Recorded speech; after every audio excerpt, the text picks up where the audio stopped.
Hi everyone, good morning. Welcome back to English Variety Lesson. Still with me, Savirah Jufri, your English lecturer. Okay, ladies and gentlemen, today we are having a new topic. I think everyone will be very familiar with this topic because you are from IT department. Do you know what is our topic today? Today we are going to talk about databases. So before we talk further about databases, I want everyone to open page 28 on your ebook to find the topic about databases. In this chapter, we are not going to learn about databases only, but we also learn about some language expressions like asking people to do things and checking for understanding. So, don't go anywhere. Here we start from the first discussions.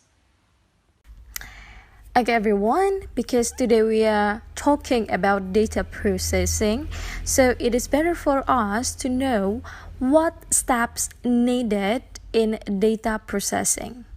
So the first step that you should do is data collection. Do you know what is data collections? Of course, this data collection related to raw data.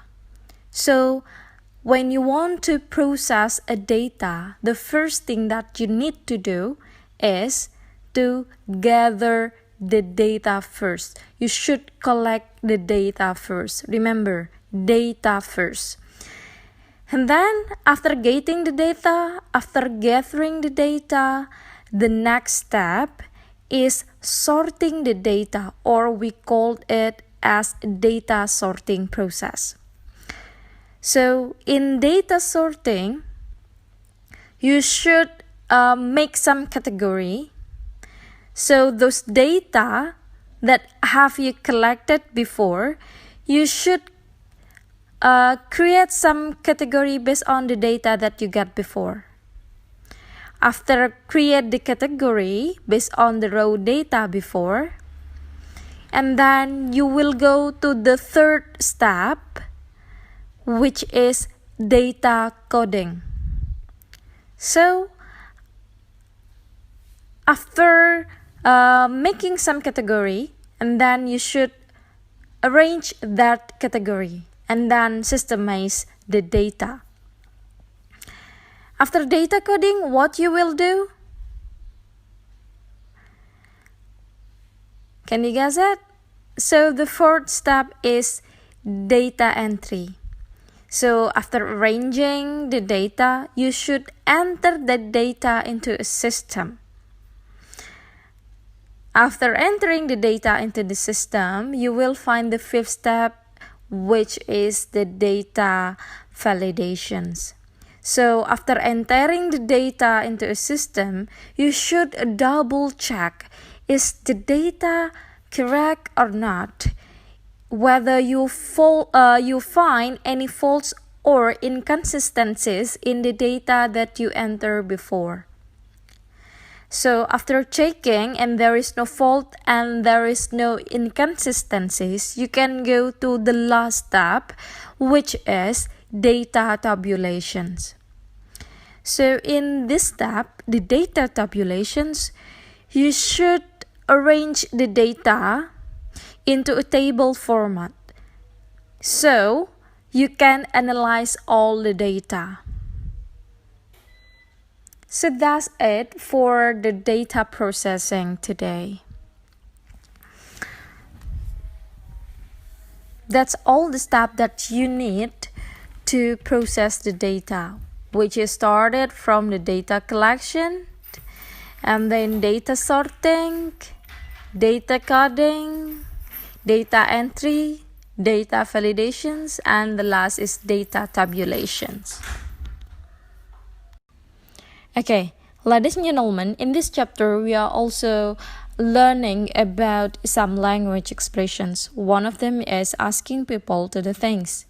So how to ask somebody to do things for you? Actually, it is quite simple. you can see from the screen, you just need to use modal can, could, or would plus you, and then you need the infinitive verb after that. So I can say, if I need to ask some people to do something for me, I can say, can you, could you, would you, plus infinitive verb or base verb, or we usually call this as verb 1. So, the example of verb 1, in the screen you can see the orange word. It is help, give, explained.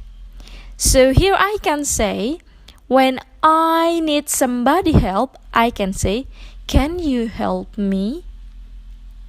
Or if I need some data from other friends, I can say, could you give the data please? Or can you give me the data please?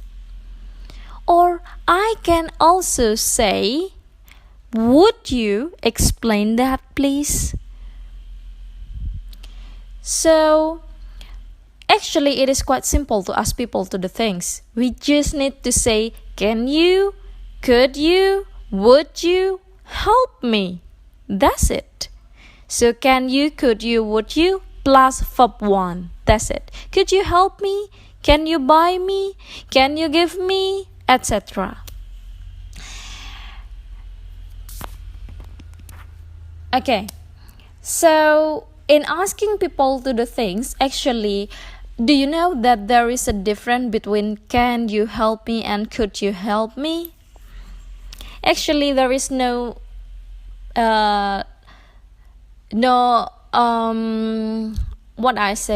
it is not quite different when you want to use can you help me and could you help me, but the difference actually rely on the politeness. So if you talk to older people, it is better for you to say could you help me, because could is more polite than using can you help me.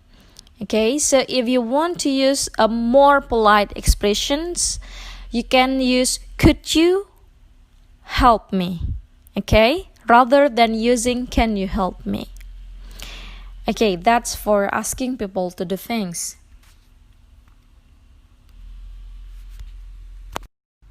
Okay, and now we are going to talk about some language expressions used to check for understanding. So when you are talking to somebody, you need to check whether he or she understands what you are saying. And you can use this expression to check whether they understand or not. Okay, the first, you can say, do you understand? This is quite common, right? When you want to ask somebody understanding, you can say, do you understand? Or you can also say, are you following me? Or do you understand what I mean? Or do you understand what I am saying? Any question? So by saying any question, it means that you make sure, do you have any question related to what I'm saying now? And you can also say, got it, to check for understanding.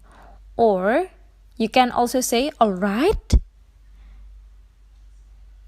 Or maybe you can also say, okay, to check the understanding. So if you see somebody's eyes, you say, okay.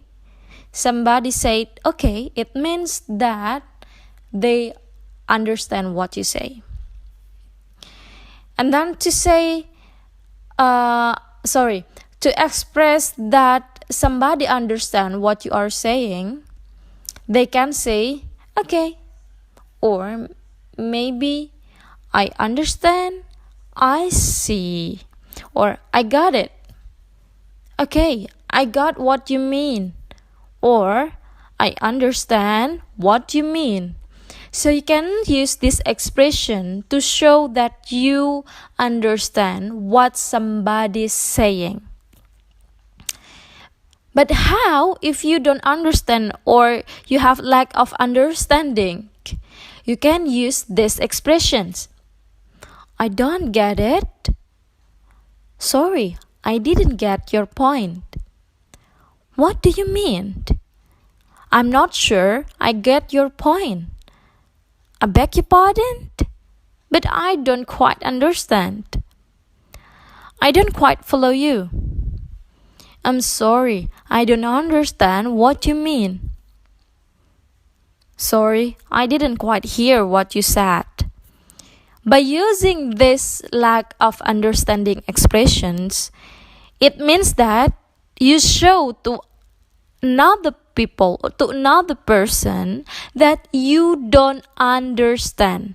All of this lack of understanding expression have the same meaning. You don't understand. Okay? If you don't understand, you can use this lack of understanding expressions. Okay everyone, that's all our discussions today. If you have any question, don't hesitate to ask me. You can write down your question in the comment column or you can text me through WhatsApp. Okay, hope you understand all the materials. See you again next time. Wassalamualaikum warahmatullahi wabarakatuh and good morning.